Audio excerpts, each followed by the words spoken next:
Haleluya, puji Tuhan, salam sejahtera Bapak Ibu, saudara-saudari keluarga GPD Ilsade Magelang, dimanapun Bapak Ibu Saudara berada. Tuhan Yesus memberkati kita semuanya. Kembali hari ini kita akan bersama-sama belajar kebenaran firman Tuhan. Firman Tuhan saya ambil dari kitab Pengkhotbah pasal yang ketiga, ayat yang pertama. Pengkhotbah pasal yang ketiga ayat yang pertama saya akan bacakan. Demikian bunyi firman Tuhan. Untuk segala sesuatu ada masanya. Untuk apapun di bawah langit ada waktunya. Renungan firman Tuhan hari ini saya beri tema ada waktunya. Ada waktunya. Puji Tuhan, kalau kita membaca keseluruhan dari kitab Pengkhotbah, terlebih khusus di dalam pasal yang pertama, kita akan menemukan kata kunci, yaitu kesia-siaan. Dalam Pengkhotbah pasal pertama ayat yang kedua di sana dituliskan kesia-siaan belaka. Kata Pengkhotbah, kesia-siaan belaka, segala sesuatu adalah sia-sia. Dan Pengkhotbah mau menyadarkan kita bahwa seperti itulah kehidupan manusia di dunia ini. Seperti apapun kita hidup di dunia ini, paling sampai generasi anak cucu kita, mereka lah yang dapat mengenal kita dengan jelas, merekalah yang dapat mengenal kita dengan baik. Selanjutnya kita akan lenyap, kita akan terlupakan, ditelan oleh waktu yang terus berjalan. Siapakah yang peduli dengan kita ratusan tahun yang akan datang? Bahkan keturunan kita pun ratusan tahun yang akan datang sudah melupakan kita. Itulah yang dimaksud oleh Pengkhotbah tentang kesia-siaan. Bahwa tidak ada yang kekal di dunia ini. Bagaimanapun usaha kita menjalani hidup di dunia ini, pada akhirnya semuanya akan berlalu. Karena segala sesuatu yang ada di dunia ini ada waktunya. Dan kita akan belajar bersama-sama dari ayat yang kita baca bahwa yang pertama segala sesuatu ada waktunya. Dalam ayat 2 dikatakan ada waktu untuk lahir, ada waktu untuk mati, untuk meninggal. Ada waktu untuk menangis dan ada waktu untuk tertawa. Ada waktunya untung dan ada waktunya rugi. Jadi segala sesuatu ada waktunya. Semua ada waktunya yang terkadang terjadi tanpa diduga-duga. Hal yang membahagiakan bisa datang dengan tiba-tiba dan sebaliknya. Duka cita juga bisa datang dengan tiba-tiba di dalam kehidupan kita manusia. Oleh sebab itu dalam menjalani hidup ini perlu yang dinamakan keseimbangan. Kita harus menjalani hidup ini di dalam keseimbangan. Harus ada keseimbangan. Jika kita berjalan dengan tidak seimbang, pasti kita akan terjatuh. Bagaimana agar kita dapat menjalani hidup dengan seimbang di dalam situasi yang kita hadapi? Kita harus belajar menerima kenyataan yang terjadi. Itulah yang harus kita lakukan. Supaya kita dapat berjalan dengan seimbang. Kita hidup dengan seimbang. Kita harus belajar menerima kenyataan yang terjadi.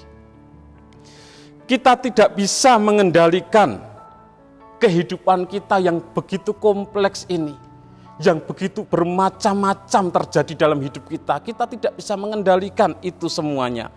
tetapi kita bisa mengendalikan diri kita di dalam menghadapi setiap kenyataan hidup yang kita alami. Jika kita sedang bahagia, lakukanlah dengan sewajarnya. Tidak perlu berlebihan. Ketika kita sedang berbahagia, nikmatilah dengan sewajarnya. Jangan berlebihan, tidak harus berlebihan, apalagi sampai menjadi kebahagiaan itu menjadikan kita sombong. Kebahagiaan itu menjadikan kita tinggi hati. Namun terimalah dengan sewajarnya dengan kita bersyukur kepada Tuhan. Ketika kebahagiaan itu datang dalam hidup kita, kita nikmati dengan sewajarnya sambil bersyukur kepada Tuhan. Karena itu semuanya dari Tuhan. Demikian juga dengan duka cita yang datang dalam kehidupan kita. Dengan duka cita yang datang dalam hidup kita, hadapilah dengan sewajarnya. Kenapa? Karena tidak ada gunanya ketika kita menyikapi duka cita dengan terlalu berlebihan. Kita menyikapi duka cita secara berlebihan itu tidak ada gunanya. Jadi hadapi dengan sewajarnya. Tetapi serahkanlah semua kepada Tuhan yang penuh kuasa, yang sanggup memberikan kekuatan kepada kita ketika kita menghadapi duka cita.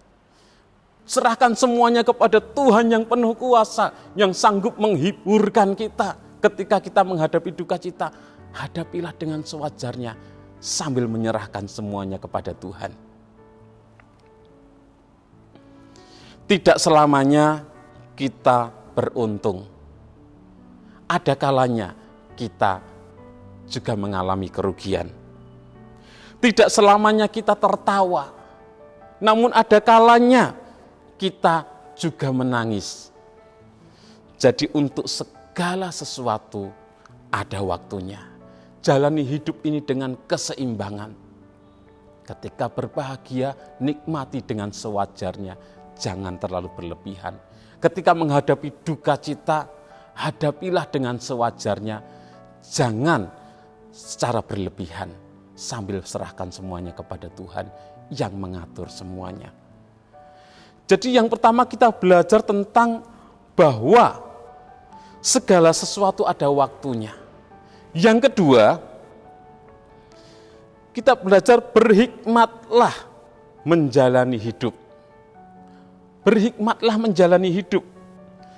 Kalau pengkhotbah mengatakan segala sesuatu adalah kesia-siaan, ini memiliki tujuan supaya kita memahami dalam diri kita bahwa jika ada yang sia-sia, maka tentu ada yang tidak sia-sia. Jika ada yang tidak kekal, tentu pasti ada yang kekal. Jadi kalau pengkhotbah mengatakan tentang kesia-siaan, tentang ketidakkekalan, ada waktunya, ada batasnya, berarti kita dapat belajar bahwa kalau ada yang sia-sia, ada yang tidak sia-sia. Kalau ada yang tidak kekal, pasti ada yang kekal. Dan apakah yang kekal itu? Yang kekal itu adalah Allah. Allah itulah yang kekal dan yang menyediakan kehidupan kekal bagi kita, orang-orang yang mau percaya kepadanya. Iman, pengharapan kita kepada Tuhan yang kekal tidak akan sia-sia.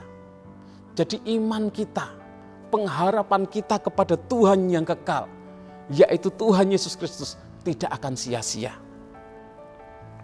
Jadi berhikmatlah menjalani hidup. Berhikmat menjalani hidup adalah dengan tetap berpengharapan kepada yang tidak sia-sia. Dengan tetap berpengharapan kepada yang kekal, yaitu tetap berpengharapan kepada Tuhan. Jadi berhikmat menjalani hidup adalah ketika kita terus berpengharapan kepada Tuhan. Kita terus percaya kepada Tuhan. Kita menjalani seluruh kehidupan kita ini dengan takut akan Tuhan. Itulah berhikmat menjalani hidup. Jalani hidup dengan takut kepada Tuhan. Dengan terus berharap kepada Tuhan, maka kehidupan kita tidak akan sia-sia. Hidup kita di dunia yang tidak kekal, tetapi kita akan mendapatkan kehidupan yang kekal bersama-sama dengan Tuhan. Jangan kita bergantung pada apa yang tidak kekal. Jangan kita menggantungkan hidup kita, mengandalkan hidup kita kepada harta yang kita miliki. Karena harta yang kita miliki bisa dengan sekejap hilang, bisa dalam sekejap lenyap.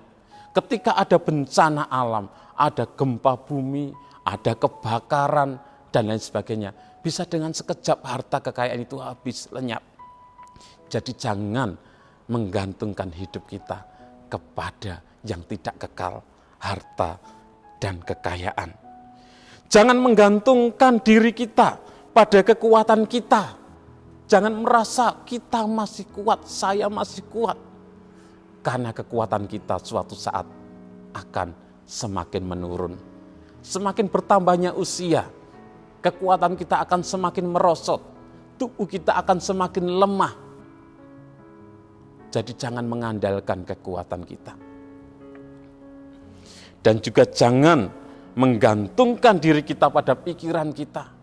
Jangan mengandalkan pikiran kita, karena pikiran kita sendiri bisa menyesatkan kita. Apapun yang kita jalani dan hadapi di dunia ini, tetaplah takut akan Tuhan. Berharaplah kepada Tuhan, terus percaya kepada Tuhan. Itulah berhikmat menjalani hidup, yaitu ketika kita terus hidup takut akan Tuhan. Terus berharap dan terus percaya kepada Tuhan. Dan tetaplah kita harus yakin bahwa Tuhan akan membuat segala sesuatu indah pada waktunya. Memang ada waktunya susah, ada waktunya senang, ada waktunya sehat, ada waktunya sakit, ada waktunya dilahirkan, ada waktunya meninggal. Tetapi Tuhan akan membuat segala sesuatu indah pada waktunya. Puji Tuhan, segala sesuatu ada waktunya, itu yang harus kita ingat. Dan teruslah hidup takut akan Tuhan, hidup di dalam Tuhan, sehingga hidup kita tidak sia-sia dan kita memperoleh hidup yang kekal di dalam Tuhan kita, Yesus Kristus. Mari kita berdoa. Terima kasih Tuhan buat kasih kemurahan-Mu, anugerah-Mu Tuhan bagi kami. Kami boleh ada sebagaimana kami ada. Terima kasih buat firman-Mu yang kembali mengingatkan kami bahwa dalam kehidupan ini ada banyak hal yang sia-sia. Dalam kehidupan ini tidak kekal. Tetapi ketika kami berpengharapan kepada Engkau, percaya kepada Engkau, hidup takut akan Engkau, hidup kami tidak sia-sia. Dan kami memperoleh hidup yang kekal bersama dengan Engkau. Terima kasih Tuhan Yesus, terima kasih. Bagi Engkau yang duduk di atas tahta dan bagi anak domba yang disembelih, layak untuk menerima kuasa dan kekayaan dan hikmat dan kekuatan dan hormat dan kemuliaan dan puji-pujian dan kuasa sampai selama-lamanya. Dalam nama Tuhan Yesus Kristus kami berdoa bersyukur. Haleluya. Amin.